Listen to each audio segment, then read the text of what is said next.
Assalamualaikum warahmatullahi wabarakatuh. Perkenalkan, nama saya Anita Permatasari. Saya adalah peserta Latsar CPNS Polri 2021, Angkatan 7, Kelompok 2. Pada hari ini saya akan menjelaskan materi di agenda 2 dengan tutor Ibu Ayu Aprilia Putri. Materi yang akan dibahas adalah tentang komitmen mutu. Untuk lebih jelasnya, mari kita simak video berikut. Yang pertama, apa itu komitmen mutu?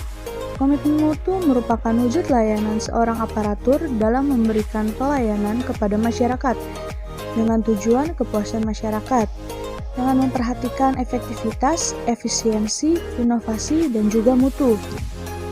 Dalam Undang-Undang Nomor 5 Tahun 2014, ASN memiliki 3 fungsi, yaitu yang pertama, sebagai pelaksana kebijakan publik, yang kedua sebagai pelayan publik, dan yang ketiga sebagai perekat dan pemersatu bangsa. Sebagai seorang ASN harus memberikan pelayanan yang terbaik kepada masyarakat dengan mengutamakan mutu pelayanan yang cepat, tepat, dan profesional. Selanjutnya, nilai-nilai dasar komitmen mutu. Nilai-nilai dasar komitmen mutu terbagi menjadi 4. Yang pertama, efektivitas. Yang kedua, efisiensi. Yang ketiga, inovasi. Lalu yang keempat, mutu. Efektivitas merupakan sejauh mana organisasi dapat mencapai tujuan yang ditetapkan atau berhasil mencapai apapun yang dikerjakan.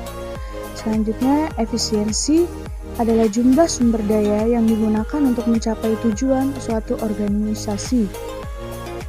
Yang ketiga, inovasi adalah cara utama di mana suatu organisasi beradaptasi terhadap perubahan di lingkungan, teknologi, dan juga persaingan.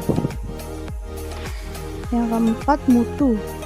Apapun yang mencerminkan nilai keunggulan produk atau jasa yang dihasilkan oleh suatu organisasi untuk memenuhi kebutuhan pelanggannya dan bahkan melampaui harapannya.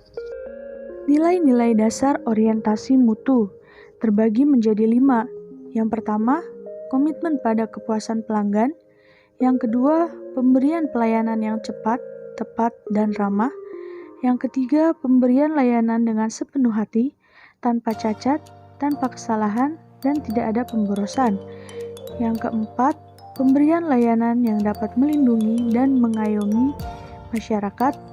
Yang kelima, pendekatan ilmiah dan inovatif. Selanjutnya, tujuan utama pelayanan berbasis nilai-nilai dasar komitmen mutu yang terbagi menjadi 4. Yang pertama, mengutamakan kepentingan sebagai pelanggan.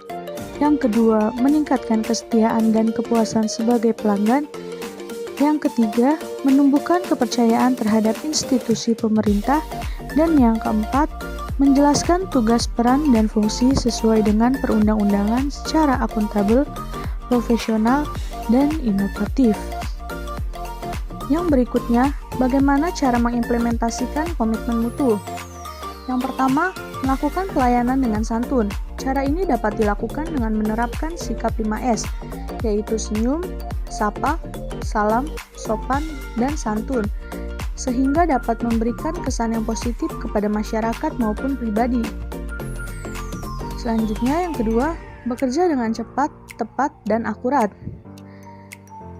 Sebagai contohnya, saya seorang perawat gigi, yaitu dalam melaksanakan atau mengasisteni dokter gigi yang sedang bekerja, saya harus memahami obat-obatan apa saja yang diminta oleh dokter gigi sesuai dengan kasus dari pasien tersebut, sehingga pelayanan yang diberikan sesuai dengan kebutuhan pasien. Yang ketiga, melakukan pemantauan dan evaluasi secara berkala. Hal ini bertujuan untuk meminimalisir suatu kesalahan sebelumnya dan juga dapat meningkatkan kinerja pegawai. Yang keempat, bekerja sesuai aturan dan perundang-undangan yang berlaku. Dalam hal ini, akan menghasilkan pelayanan dengan standar prosedur yang telah ditetapkan. Lalu yang terakhir, membuat rencana kerja.